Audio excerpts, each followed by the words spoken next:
What is 16-inch softball, and how does it differ from the 12-inch game that most of us are used to? Let's start with the layout of the field. The bases are set up 55 feet apart, rather than the longer base paths used in the 12-inch game. 10 players take the field, with the 10th player defending the area around second base. When fences are used, they are usually set at approximately 260 feet from home plate. Yet even with the reduced fence distance, home runs are relatively rare in 16-inch softball. The pitcher's mound is set up 38 feet from home plate as compared to 50 feet in 12-inch softball. This shorter pitching distance is a big part of the fun and challenge of this game. In 16-inch softball, the pitcher is able to mix up his pitches, speeds, and delivery as he tries to throw the hitter off balance. The pitcher must start with one or both feet on the pitching rubber and must squarely face the batter for at least 1 second before delivering the pitch. The pitcher's pivot foot must remain in contact with the pitching rubber until the ball leaves his hand. The pitcher is allowed up to 2 hesitation pitches before delivering to the plate. Although, in Chicago, a drag step is permitted where the pitcher can take 1 step in any direction.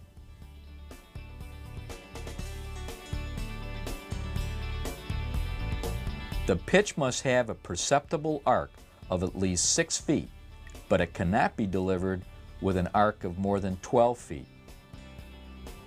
A fast pitch is ruled a ball. The batter strikes out if he hits a foul ball with a 2-strike count. This rule adds skill to the game and shortens the game's length. The 16-inch clincher softball weighs 4 ounces more than the 12-inch ball. Balls hit into the air typically result in easy outs. Hitters must swing down and through the ball because hard-line drives are the most productive hits in 16-inch softball. It is important for batters to learn to hit the balls squarely, especially at the higher skill levels where proper mechanics and sound fundamentals are critical. Once a player has reached base, he can lead off, but not steal. All of these rules make for a very exciting game, one that involves a tremendous blend of individual and team strategy.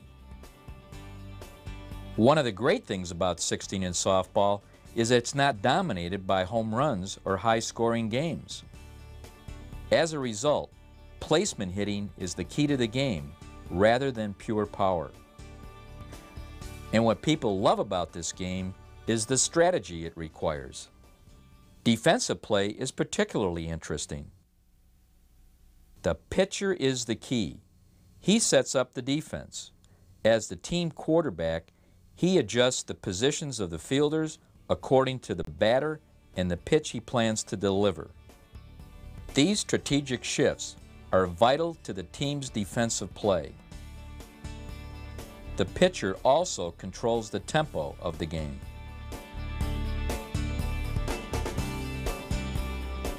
There are also several offensive strategies to master. Batters must survey the defense and find the holes to hit through. It is important to hit the ball behind the on-base runners to ensure they advance safely. Dumping the ball is also an effective and unique strategy. All of these are integral to 16-inch softball. Offensive concentration and defensive intensity are what this game is all about. And of course, a lot of good, clean fun.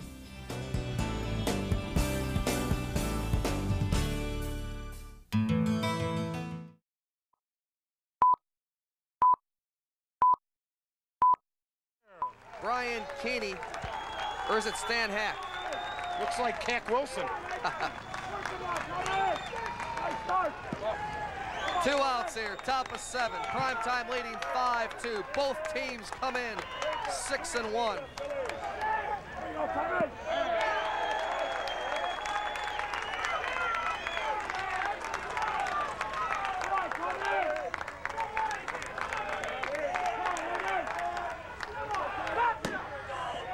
Gapper in right center. That one falls in and over the wall. No, it stays in play.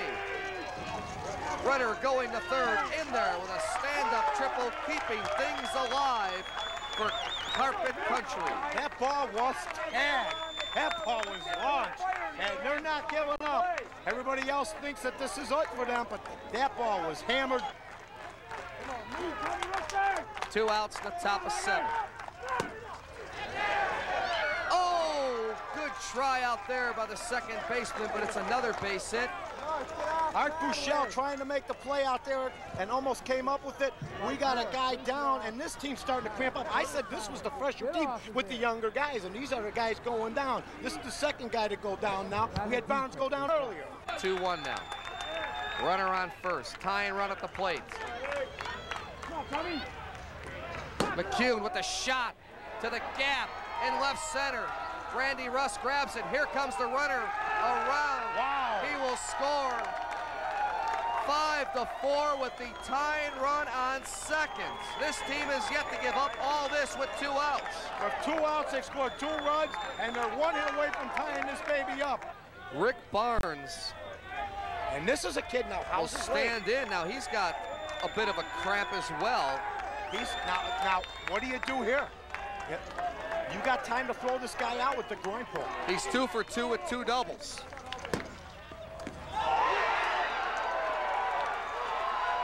They've tied it up. They've tied it up. Still 2 outs, but the last 4 have reached. Suddenly we're tied at 5. This is Van Cleve, who went to center field. Greg Van Cleve continues. Base hit, cut off by Joe Dooley. Ground ball to Dorskin. Wow. Oh, he beat him! And there's the lead run. He didn't slide. He didn't slide. Now what's that all about? There's got to be a slide there. And there's going to come a big argument. There's got to be an argument there. Dorskin thought he had an easy one. Boy, he took his time going to first. I think what the umpire's going to say is that he had already made the plate when the ball came. Let's check it out. Carpet Country has taken the lead.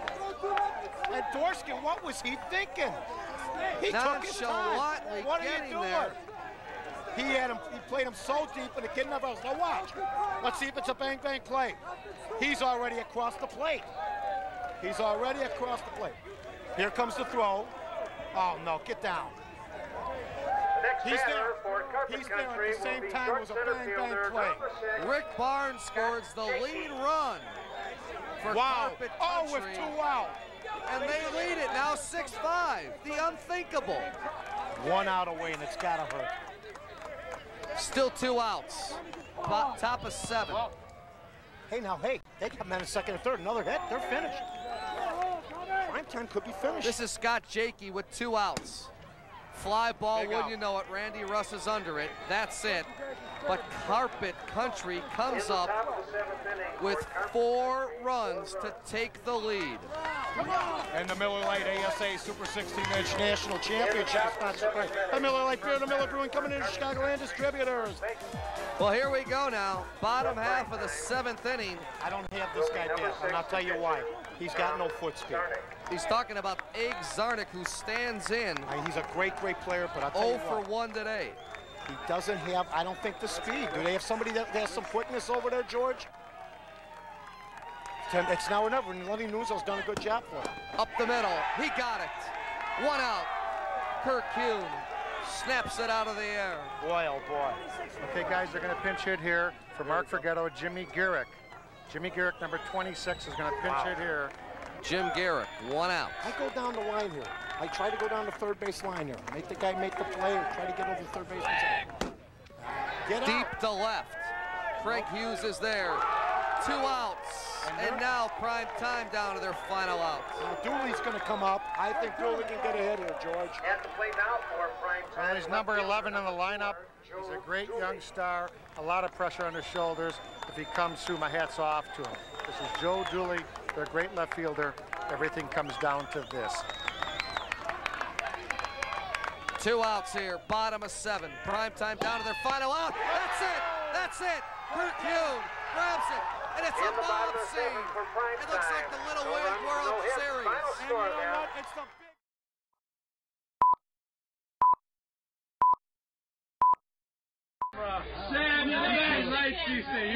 You got to do the same. You handle the ball. You got to hit the ball. Downtown Bobby. So we went to the finals last year. We curved and curved and hit the fence. Put them back. At least when I'm going out on strike. He strikes down me, and I pull guys who are obsessive sophomore players.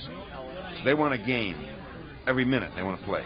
They sit at home, and they're known. They're softball junkies. It's known, you know, that Joe Glatt's a great player. If you can get him, he'll play for you anytime. So you got a decent team. You don't want to play for a lousy team. There's no good softball player wants to play for a lousy team. But you call him and say, Joe, you got a game this afternoon? No. Hey, I can use a guy. I can use the guy in center field. Can you come out? Yeah. What time? There are guys like this who play 150 games a summer. Well, when you consider that, that's all a Major League Baseball player plays, and he doesn't do anything else. Well, this guy may be a baggage handler. He may work in a factory 8 hours a day, and he still will squeeze 150 games a summer in.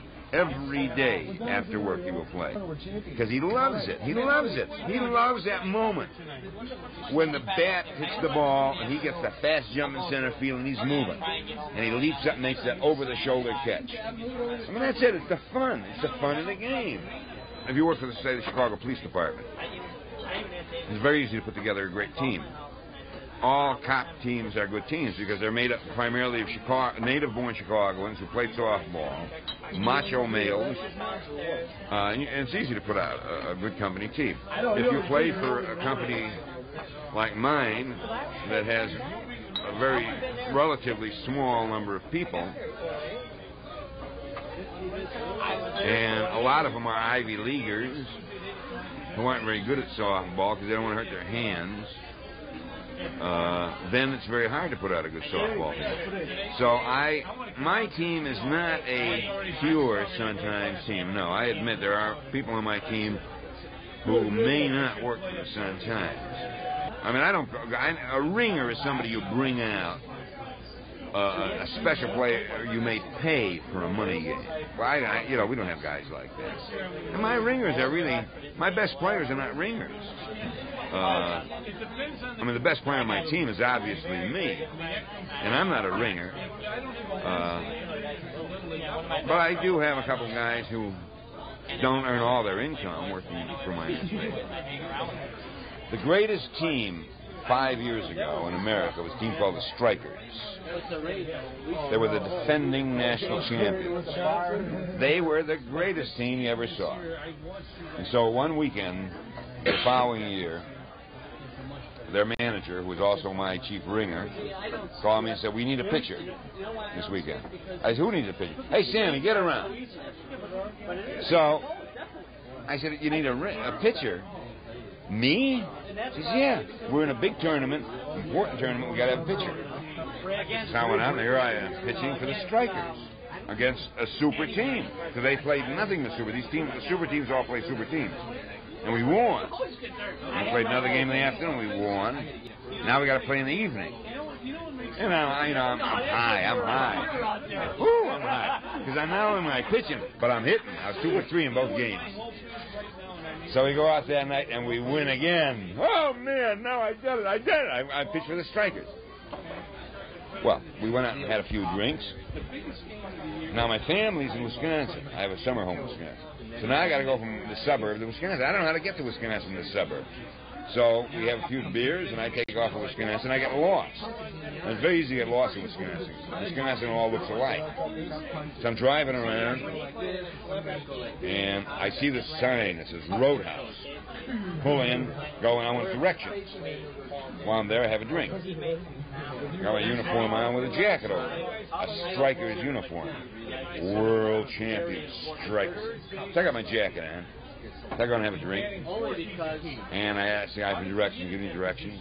And like all Wisconsin rural roadhouses, everyone's there. You know, teenagers shooting pool, adults eating dinner, drunks drinking. And everybody goes to the saloons in Wisconsin, little town. So finally the bartender says to me, what, have you been playing softball? I said, no, I was walking around with spikes on my shoes, went fishing. I haven't been playing softball. He said, where do you play? I said, Chicago. He said, what do you play, 12-inch, 16? I said, 16-inch. He said, oh, we play 16-inch up here. I said, so really? I didn't know you played with guns. Yeah, we got a decent team. The Pell City Dannons. Did you ever hear of us? I said, the Dannons. Have I ever heard of the Dannons? The Dannons are the only non-Chicago team ever to finish in the top 3 in the Nationals. You have a super team. You finished 3rd last year in the Nationals. You have a marvelous team. And he says, hey, he knows about our team. And everybody in the bar gets excited because a guy knows about their team. And they're all running up and saying, you know about our team, huh? You know, we got a great team. We finished 3rd in the Nationals, blah, blah, blah. And they're all excited. And so we're all talking about how good the Dannons are, and they're good. Because they have Chicagoans who go up there and play on their team. So, and the bartender, in a pause in the conversation, says, who do you play for? I said, who do I play for? Zip. The Strikers, national champion. And they go, my God! He's a striker! Because when they finished 3rd, the Strikers finished 1st, and they got hysterical. People were running up to me and saying, he's a striker. Oh, my God. He's a striker. Let me shake your hand. Oh, you're a striker. And people were running up. Give him a drink. He's a striker. And it was I knew then how it felt to be Mickey Mantle or Willie Mays. They were just, it blew their minds. But finally, this old geezer standing in the bar, and he looks over at me, he said, what the hell position do you play? I said, well, I don't play ever. I pitch occasionally. The game really got started in Chicago around when I grew up. There was big league softball in Chicago. You had stadiums, the old Windy City League. You go out and pay a dime to get in. See 3 games. But every neighborhood in the city played 16-inch softball. My father owned a saloon. My father sponsored the team. And this was big time. When you lived in a neighborhood where a guy sponsored a serious team, I mean, a kind of team that was where you'd say, we're going to play a South Side team. We're a North Side team, we're playing a South Side team. And this is maybe 1941. And we're playing for $100. Now, $100, $50 was a damn good salary in those days. $100, you were an executive. We're talking about like $1,000 today. And when the word would go out to the neighborhood, the Blue Sky Lounge team is playing the Purple Snakes from 63rd Street, a bunch of Lithuanians. Then, you know how many people would come out for the game in the neighborhood? 2,000 to 3,000 people. And this was the biggest event of the month, maybe the year. This was a big deal. And, you know, you run up and down, pass the hat, collect money. Collecting money. What are you collecting money for? We're collecting money. And the guys throw nickels in and pennies in there. Well, what you collect money for is a drink afterwards. You never told people you collected money for. And they automatically, you know. That's the way America was 40 years ago. They throw the money in. And you'd have this incredible game. Hopefully you would win it. I got to play on that team. Of course, my father owned it, but I was still good enough to make it. And it was the greatest thrill of my life, a kid, playing on my old man's saloon team. Because these were great ball players. We had a first baseman, Joe Gabrowski, who wound up as played 14 years in the NBA, National Basketball Association. Elbows Joe. He was my father's first baseman. Never went to college. The reason he quit high school was my old man would serve him beer. He figured, why do I go to college? I can get beer right here. When are you going to give it up? No. I'm going to play softball. Well, as long as I'm the manager, I'm going to play. Because I always write out the lineup. I say Royko, pitcher, batting 10th. And I think that what's eventually going to happen is I'll come up in a game where we're down by 4 runs. Now 3 runs. We'll be down by 3. That'll be the last half of the 7th inning. 2 outs. The bases will be loaded. And I'll come up to the plate. And they're going to look at me and say, well, the old geese is up. So they'll come in a little. And I'm going to rip one over the left fielder's head. And I'm around third. I'm the winning run. And just as I approach home plate, I fall over dead right on the plate. Or you wake up. And they'll hold a wake right there. I came up against Andy Frame in the last half of the last inning when I pumped a home run. And I'll tell you, that the Pulitzer Prize didn't compare with the kick I got as I was coming around third.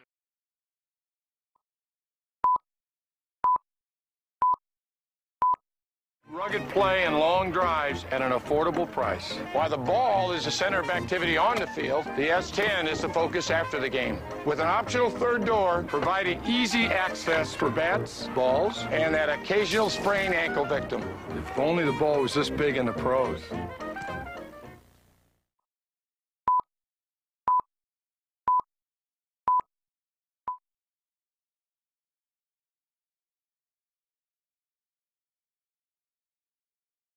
You know, people told us that we were crazy, that we were dreamers. Our dream has come true.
Welcome back. You know, in this era of Pat Ewings and Michael Jordans, a lot of fans don't remember that in the early days of the NBA, there was an unwritten policy that kept the game just as lily-white as baseball used to be. The first black player signed by the NBA was a 6'6" former Harlem Globetrotter named Nat Sweetwater Clifton. He's still doing what he used to do in the off-season, driving a cab on the streets of Chicago. Now, when I was playing ball, fellas wasn't making the kind of money that they make today. So I would have to get a part-time job. Now, the season only lasts for 4.5 months. And after that, there was about 7.5 months. I didn't have anything to do, you know, so I started driving cabs. Mostly all of the people who are over 45 years old, something like that, 50, they remember me when I was playing. So they say, have you got a brother or something like that play ball? I say, yeah, that name sounds familiar. So when I tell them who I am, oh, no, you're not Sweetwater. I say, well, I guess I'm not then if you say so. So that's how that started. He broke the NBA color barrier in 1950 when the Trotters sold his contract to the New York Knicks. Well, I suppose the attendance might have been a little low, and they wanted to try to start something, you know, to build up the attendance in basketball.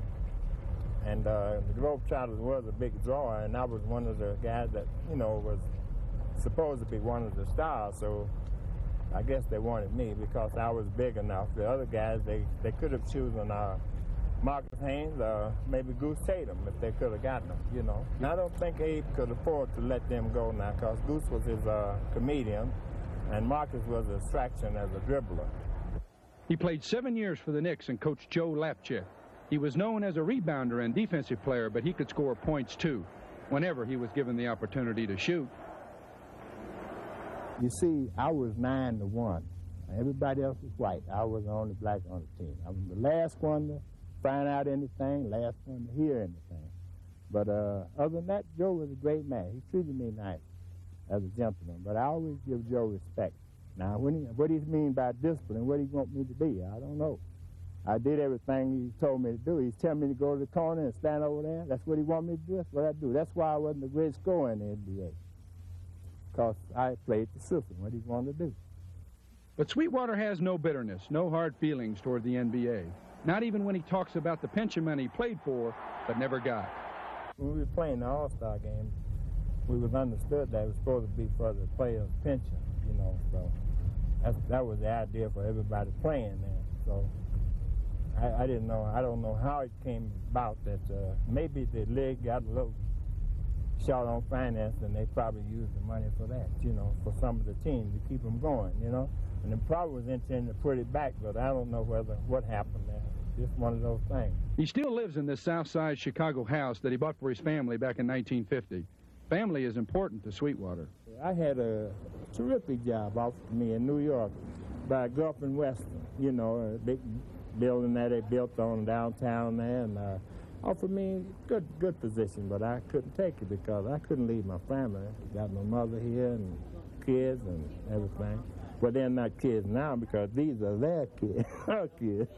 But still in all, that's why my reason for being around the house. And then I came along at a time when I was starting everything for everybody, and I had to kind of set an example for the other fellows, and I think that's what, you know, brought me down to earth like this, you know. So I think that's had a lot to do with it. And then there's really, I've been every place in the world that you can go. Every place that got a gym that seats 500 people or 5,000, I have played there. And I've been all over the world. I've seen a lot, and I've been a lot of places. But this country is the only country in the world where you have the opportunities that you have. Anybody, not me, you, white, black, any other color. If you can do something, you are recognized here in the United States. So that's what it's all about. I've had a good life. Nobody mistreated me. I've had a good life. I can't complain about anybody mistreating me because I've been taking care of myself all my life. I've been pretty tough. I don't let nobody run over me. You know, whoever it is, I can take care of myself. But I'm nice to everybody, and everybody is nice to me.